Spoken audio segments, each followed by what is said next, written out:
Deux explosions ont secoué le quartier où se trouve l'hôtel Four Seasons, dans lequel Emmanuel Macron résidait. Précision qu'Emmanuel Macron n'était pas dans l'hôtel au moment des deux explosions. Il se trouvait au palais présidentiel où il était reçu par le président syrien Ahmad al-Shara. Donc ça ne s'est pas produit au moment où Emmanuel Macron était dans l'hôtel.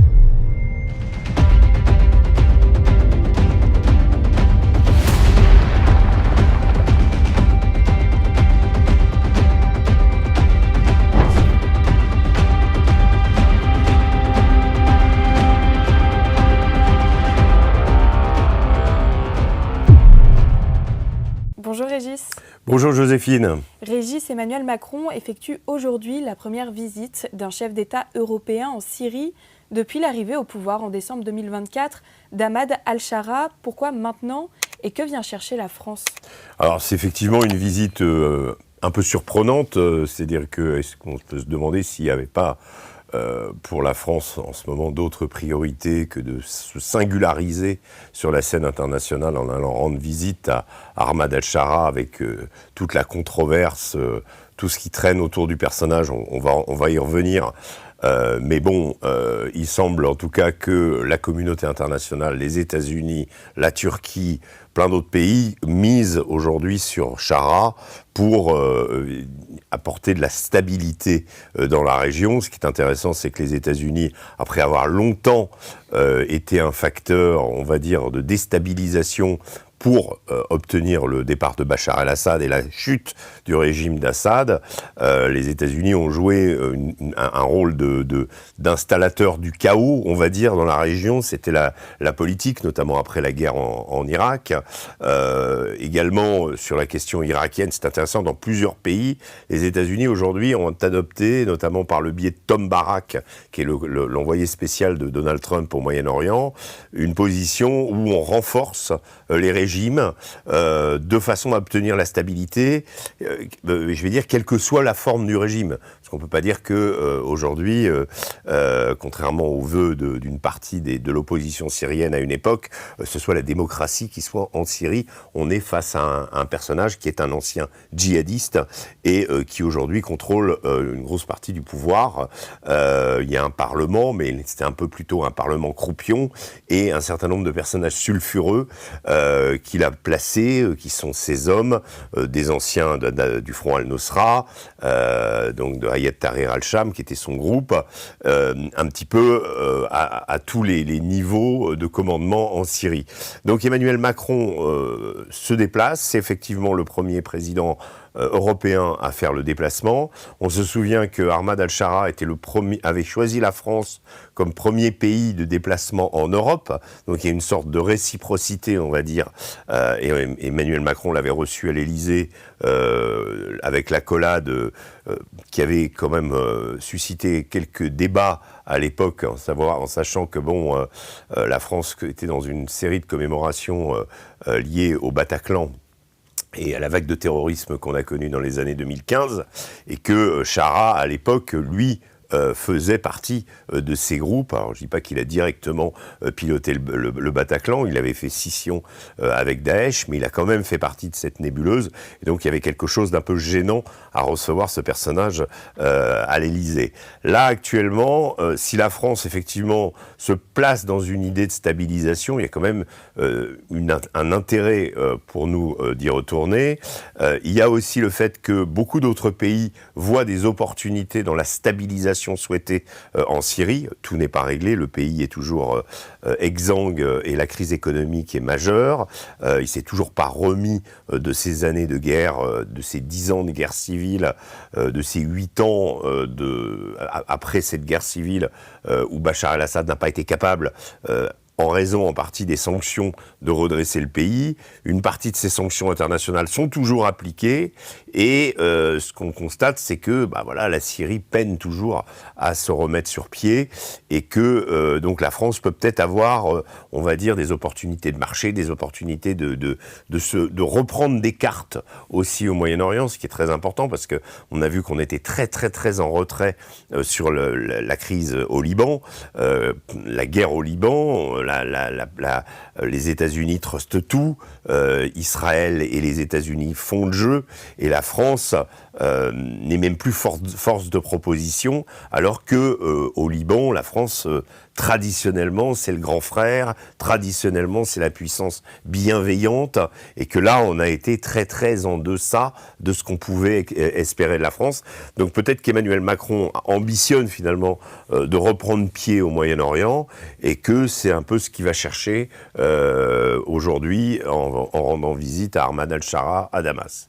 Justement, Régis, le président français visitera-t-il la vieille ville de Damas, car on sait qu'il aime énormément sortir des sentiers battus? Oui, alors c'est intéressant, on va voir ce qu'il va faire.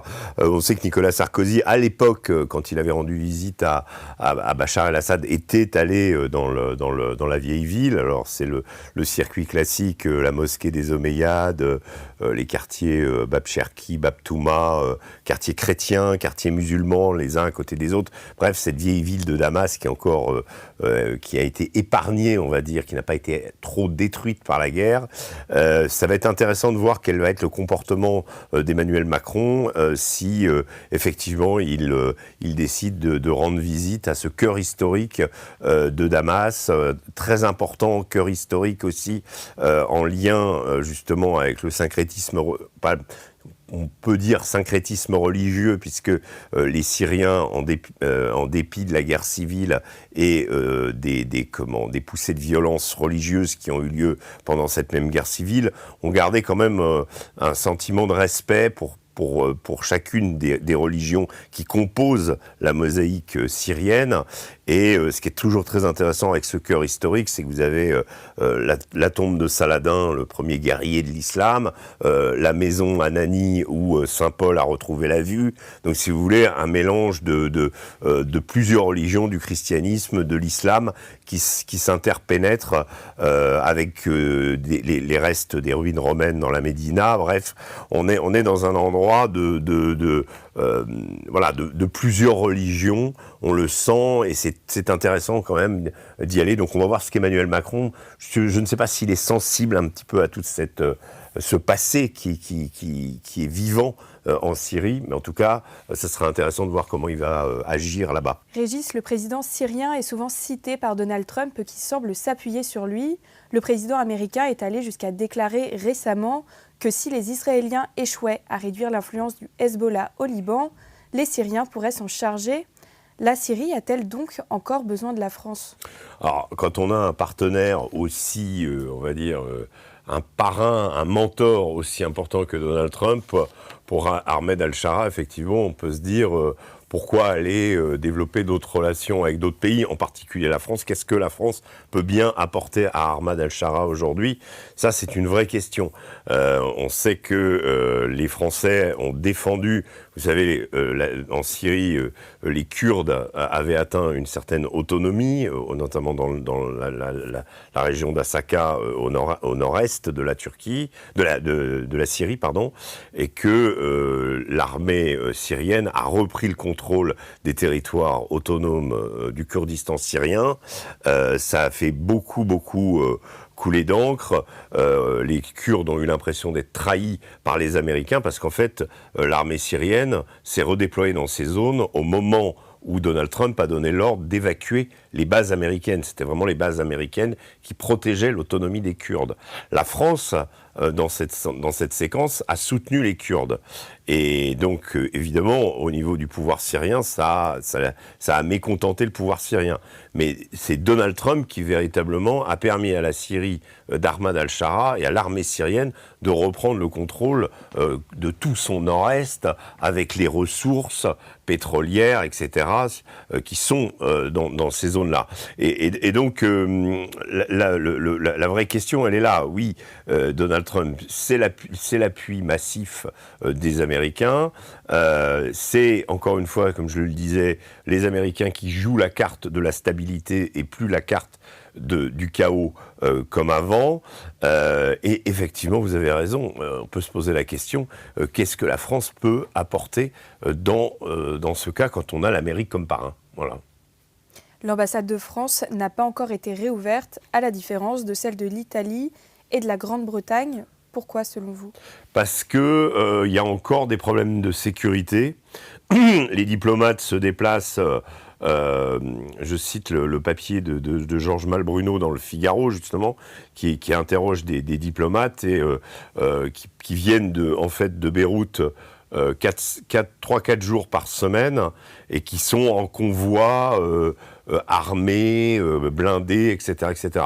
Donc là, il y a encore une question de sécurité des personnels diplomatiques qui fait que ça ne permet pas, pour le moment, d'ouvrir l'ambassade. Alors c'est vrai qu'on prend du retard, c'est vrai que d'autres ont de l'avance, que les Italiens ont très facilement accepté de tourner la page et de reprendre langue avec le pouvoir. Les Britanniques également, les Allemands aussi sont présents et là aussi c'est peut-être une des raisons pour laquelle Emmanuel Macron va en Syrie pour marquer le coup, pour marquer définitivement le retour de la France. Rappelons que historiquement la France c'était la puissance mandataire en Syrie comme au Liban, que nous avons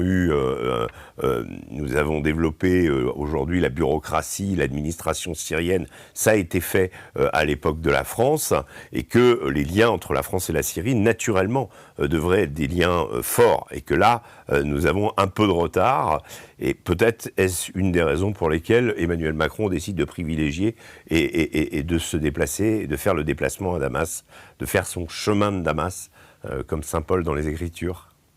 En parallèle de l'armée syrienne, il reste encore dans le pays un certain nombre de djihadistes français réputés dangereux, comme Omar Hossein et son groupe. Emmanuel Macron va-t-il évoquer le sujet avec son homologue syrien ? Oui, alors vous évoquez Omar Hossein, qui est ce djihadiste originaire de Nice, qui a effectivement...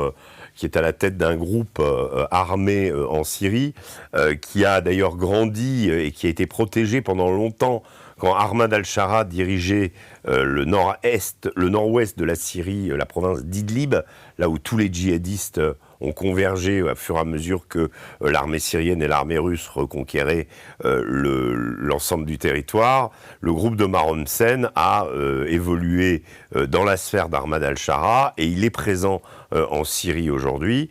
Donc ça, c'est un vrai problème.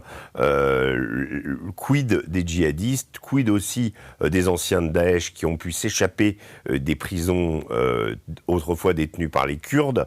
Là, il y a une vraie question.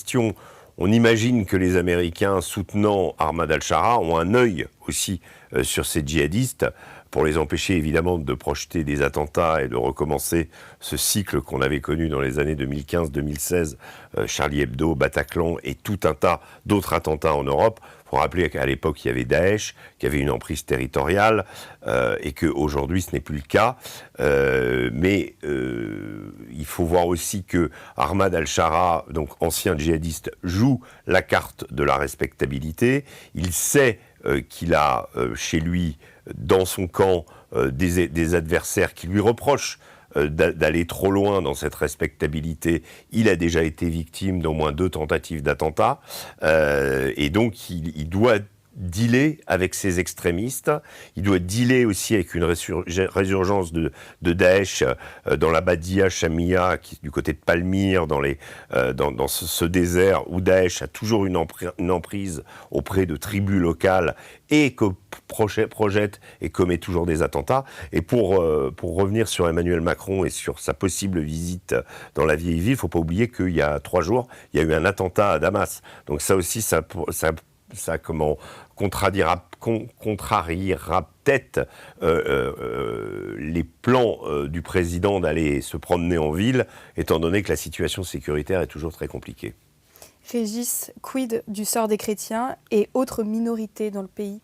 Alors, on sait que depuis le retour en décembre 2024 de l'arrivée au pouvoir d'Ahmad al-Shara, il y a eu un certain nombre de règlements de compte, en particulier avec les Alaouites, qui étaient, on va dire, le groupe dominant à l'époque de Bachar el-Assad, et que dans la montagne alaouite, sur la côte, il y a eu effectivement des choses sordides, des enlèvements de jeunes filles, des viols, etc., par les combattants djihadistes d'Ahmad al-Shara. Alors, officiellement, c'est jamais Hayat Tahrir al-Sham, son groupe, qui fait ça, mais en fait, il y a quand même une forme de reconnaissance tacite et, on va dire, d'autres groupes extrémistes agissent, et donc on dit oui, c'est pas eux, etc. Mais ça se fait quand même sous la supervision de l'armée syrienne aujourd'hui, et que ces persécutions n'ont pas complètement cessé. Pour les chrétiens, c'est pareil. Il y a eu des incendies de villages, il y a eu des rapts, des viols, etc., etc. Et donc là, il y a un vrai problème sur l'attitude du nouveau pouvoir syrien vis-à-vis des minorités. Et je ne vous parle pas des Druzes, qui sont plus ou moins protégés, on va dire, par l'armée israélienne dans le sud, mais qui ont, avec le pouvoir en place, des relations extrêmement compliquées, n'ont pas rendu leurs armes, ils n'ont pas été intégrés véritablement dans dans la nouvelle Syrie. Et tout ça, voilà, la relation entre Shara, sa philosophie d'origine, sa vision du pouvoir et les minorités pose problème. Or, la Syrie, l'exercice du pouvoir en Syrie a toujours été un exercice qui conjugue plusieurs minorités. Pendant l'époque d'Assad, c'était alaouites et sunnites. C'est-à-dire comment les alaouites minoritaires dominaient la majorité sunnite. Aujourd'hui, les sunnites sont au pouvoir, les minorités payent le prix. C'est ça le vrai problème. Et aujourd'hui, la vraie question, effectivement, que devra poser Emmanuel Macron, c'est le sort des chrétiens. On sait qu'au Liban, c'est problématique. On sait que dans plein d'endroits dans le Moyen-Orient, c'est problématique. Et la Syrie est un pays où il y a encore 10% de chrétiens. Et donc là, il y a un urgent besoin de focaliser l'attention sur eux et de les protéger. Régis, on vient de l'apprendre, 2 explosions ont retenti à côté de l'hôtel d'Emmanuel Macron. Oui, alors ça vient de se passer, effectivement, pendant qu'on fait notre émission. On garde un œil sur l'actualité toujours, et effectivement, 2 explosions ont secoué le quartier où se trouve l'hôtel Four Seasons, dans lequel Emmanuel Macron résidait. Précision qu'Emmanuel Macron n'était pas dans l'hôtel au moment des 2 explosions. Il se trouvait au palais présidentiel où il était reçu par le président syrien Ahmad al-Shara. Donc ça ne s'est pas produit au moment où Emmanuel Macron était dans l'hôtel. Néanmoins, ça illustre complètement ce qu'on disait au début, c'est-à-dire que l'instabilité règne, la sécurité n'est pas garantie. La question des personnels diplomatiques a été évoquée dans l'entretien qu'on vient de faire. Et effectivement, on apprend ces 2 explosions. Maintenant, on ne sait pas si ces explosions sont liées ou non à la présence du président. En tout cas, clairement, si c'est à côté de son hôtel, il y a forcément un message qui est passé par des groupes armés qui restent encore puissants dans le pays. Ces groupes terroristes n'ont pas été démantelés et posent toujours un défi sécuritaire au nouveau pouvoir syrien. Et ça va être le vrai problème pour Ahmad al-Shara dans les années qui viennent, c'est assurer la sécurité dans son pays. Et là, il y a un véritable défi qui est lancé. Merci Régis. Merci Joséphine.